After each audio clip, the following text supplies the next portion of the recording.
Masih ingat nggak sama orator Banser NU yang teriak halal darah karyawan Trans 7? Nah, ternyata orator itu bukan orang sembarangan, guys. Bukan. Namanya Muhammad Ainul Yakin. Ainul Dan Yakin. jabatannya bikin publik kaget. Ainul dalam organisasi NU menjabat sebagai Ketua PWGP Ansor DKI Jakarta periode 2022 sampai 2026. 2022 ya. Tapi bukan cuma itu. Ternyata dia juga menjabat sebagai Komisaris PT Transjakarta sejak Agustus 2025. Oke, tunggu bentar. Jadi dia sudah menjabat sebagai Ketua Ansor katanya. Dari tahun 2022 sampai sekarang. Artinya di masa-masa Gus Yakut tersandung dugaan kasus korupsi kuota haji, dia ada di dalam tubuh itu. Tapi apakah dia pernah memberikan ungkapan bahwa pelaku korupsi kuota haji harus ditindak tegas, yang dimana pelakunya ada di dalam lingkaran Kemenak, yang sampai hari ini belum kunjung juga diumumkan siapa pelakunya? Saya yakin sudah mengantongi, teman-teman. Saya yakin KPK sudah mengantongi nama-nama tersangkanya. Cuman ada pertimbangan mungkin untuk diumumkan. Khawatir akan begini, khawatir akan begitu. Mungkin dugaan saya. Ya koreksi saja kalau saya salah. Lanjut dulu. PMD milik Pemprov DKI Jakarta. Gak berhenti di situ lagi. Dia juga tenaga ahli Kementerian Agama RI periode 2024 sampai 2029. Tahan. Dua posisi. Tahan. Tenaga ahli, teman-teman. Orang ini termasuk tenaga ahli di Kementerian Agama RI periode 2024 sampai 2029. Artinya apa? Ketika ada kasus korupsi kuota haji, dia ada di lingkaran Kementerian Agama. Santri, teman-teman. Hebat kan? Kemana sekarang kasus korupsi kuota haji ini? Kok belum kelar? Ada apa? Bagaimana? Kemarin ketika heboh-heboh Ustadz Khalid mengembalikan uang yang sekitar berapa miliar itu. Apa yang dibahas oleh netizen? Ustadz Khalid mengembalikan uang hasil korupsi. Seolah-olah korban itu menjadi dalang korupsi. Ya begitulah mereka, teman-teman. Begitulah. Coba lanjut dulu. Yang strategis tapi juga sensitif banget. Dari segi politik, dia ini ternyata kader Partai Golkar yang sempat maju sebagai caleg DPR RI Dapil DKI 2 pada pemilu 2024. Ya kalah sama artis. Pokoknya kalau mau jadi DPR, artis itu punya peluang besar. Jadi artis dulu Ainul ini. Ainul Yakin jadi artis dulu, nanti baru mengajukan diri jadi DPR, lolos nanti. Uya Kuya tuh lolos. Siapa lagi? Eko Patrio dan beberapa orang lainnya yang jadi artis lolos kok. Nggak tahu alasannya kenapa bisa lolos, pelawak-pelawak itu. Meskipun gagal lolos, karirnya terus naik lewat posisi di Kemenak dan Transjakarta. Kemenak berarti dia memang berkutat di Kemenak, teman-teman. Manjatnya pinter mungkin. Gak cuma itu, publik makin tahu kalau Ainul dikenal sebagai figur aktif di dunia keagamaan dan sosial. Dia punya gelar doktor bidang ilmu Al-Quran dan tafsir dari Institut PTIK Jakarta tahun 2020. Punya gelar doktor di bagian Al-Quran, tapi dia tidak menerapkan ajaran Al-Quran. Mana ada ajaran Al-Quran menghalal-halalkan darah sesama muslim. Hanya karena tidak setuju dengan ajaran merangkak-rangkak, halal darah kalian akan kami gorok. Ancam mengancam, ini seharusnya bisa dikenakan delik pidana. Jelas ini delik pidana, teman-teman. Ancaman seperti ini delik pidana. Yang dimana dia sudah memberikan ancaman yang lantang. Jangan sampai kader-kader Banser menggorok leher kalian. Halal darah kalian kalau mengolok-olok ulama. Mengolok-olok ulama katanya. Apakah ancaman seperti ini? Gak usah mengancam. Kata Rasul SAW, gak usah ngancam. Saling menghunuskan pedang saja dilarang. Apalagi sampai ngancam. Apa jadinya negara ini tanpa nyantri? Mau jadi apa Indonesia tanpa ulama? Mau jadi apa Indonesia tanpa pesantren? Mau jadi apa Indonesia tanpa santri? Apa kata dunia? Terang 7 boikot saja. Mau jadi apa tanpa ulama? Mau jadi apa Indonesia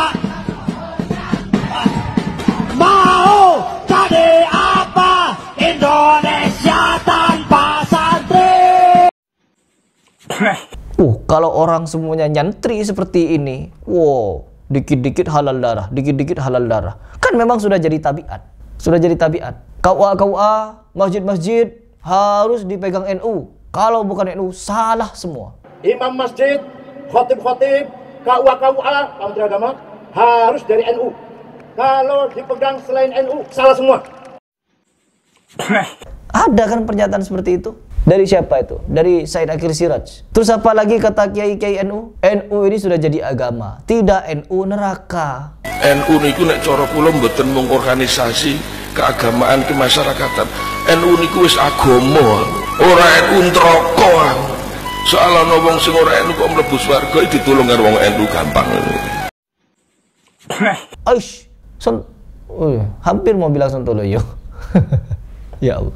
Kalimat yang hobi saya ucapkan dulu, sekarang saya jadi ngeri-ngeri sedap untuk mengucapkan, karena banyak orang sakit hati nanti diucapkan Sontoloyo, padahal memang Sontoloyo.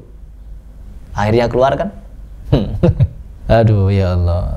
NU sudah jadi agama, kalau bukan NU neraka. Man rabbuka? Pancasila. Man rabbuka? Pancasila. Benar. Man rabbuka? Kiai Haji Hasyim Asy'ari. Kalau tanya man rabbuka, jawab pengikutnya Kiai Hasyim Asy'ari. Man rabbuka? Mama Gufron. Man rabbuka, jawab aja Gufron. Man rabbuka? Habib Abdullah Al-Haddad. Ditanya sama malaikat, man rabbuka? Apa jawabannya? Habib Abdullah Al-Haddad. Wush, ajaran sufi. Konyol kalau seperti ini. Ditanya man rabbuka, seolah-olah pikiran dan mulut bisa diatur. Mau mengakali malaikat. Ajaran apa ini?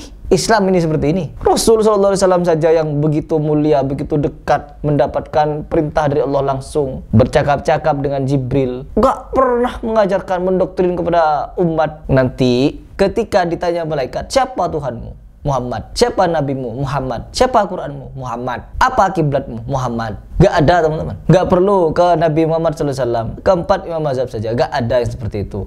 Imam Bukhari yang bukunya sampai sekarang sangat-sangat masyhur, tak ditemukan satu pun di dalam kitabnya mengajarkan kepada murid-muridnya. Kalau ditanya man rabbuka, jawabnya Bukhari. Bukhari.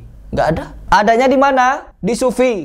Adanya di situ. Mau coba keramat sufi, naik ke lantai 12 atau 15 atau manjat ke Burj Khalifa, atau kalau terlalu jauh ke Dubai, manjat ke Monas, ke ujung Monas, lompat dari Monas, teriak yo Umar Muhdor, nyampe bawah tidak akan mati kalian. Karena apa? Imam Muhdor itu, Habib Muhdor itu kalau dipanggil seperti flash, dia cepat hadir.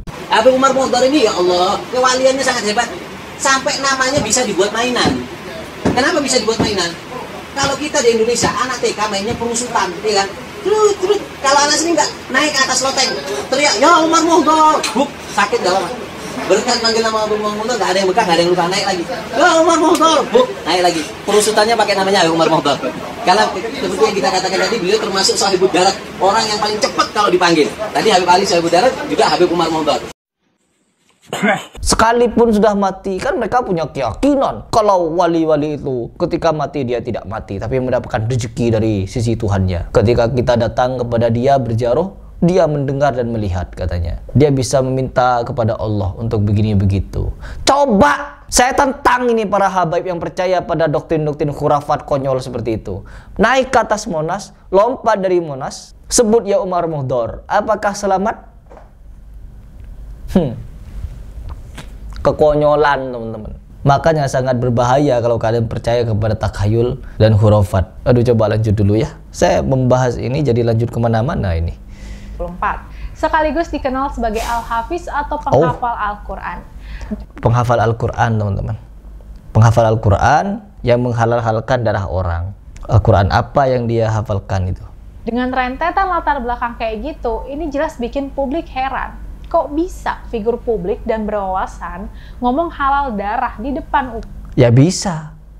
Karena memang mungkin mendapatkan ajaran seperti itu dari oknum gurunya. Mungkin, dugaan saya mungkin mendapatkan pendidikan seperti itu dari oknum gurunya. Atau dia memang salah pergaulan. Kan mereka sering teriak-teriak itu. Salafi, Wahabi, teroris, radikal, intoleran. Kalau sudah mengancam-ngancam orang itu bukan toleransi namanya, intoleran itu. Nanti bawa bom dia, bawa bom ke mana namanya? Ke Trans 7. Mau dibom Trans 7 biar runtuh. Oh, apa memang ada seperti itu pernyataannya? Coba kita simak. Soalnya ucapannya udah nggak bisa dianggap emosi pribadi lagi. Itu keluar dari figur publik yang punya power, simbol agama, dan akses ke lembaga negara. Nah, buat yang belum ngikutin kronologinya nih, Ainul itu berorasi di depan kantor Trans 7, Jakarta Selatan bareng massa Banser dan Ansor. Mereka protes program Expose Unsensor yang dianggap menyinggung pesantren dan Kiai NU. Tapi dari kritik, orasinya berubah jadi ancaman. Jangan sampai kader-kader Banser menggorok leher kalian, halal darah kalian, apalagi mengolok-olok ulama Nahdlatul Ulama. Ujarnya lantang, disambut sorakan massa. Dia bahkan menambahkan, bayangkan 100 juta umat NU datang ke kantor kalian, kubakar ini, tidak sampai 10 menit akan hangus. Ucapan itu langsung viral dan menuai reaksi keras. Banyak yang bilang Ainul menormalisasi kekerasan dan justru merusak semangat moderasi yang selama ini dijaga NU dan GP Ansor. Yang makin bikin rame, LSM Kabar Sejuk juga ikut buka suara. Di Instagram udah cukup. Ainul yakin bukan satu-satunya. Bukan satu-satunya. Yang satu ingin menyantet, yang satu ingin apa? Ingin merobohkan gedung. Yang satu lagi menuduh di dalam Trans 7 ada Zionis. Oh, yang satu lagi ngancam Heri Pras.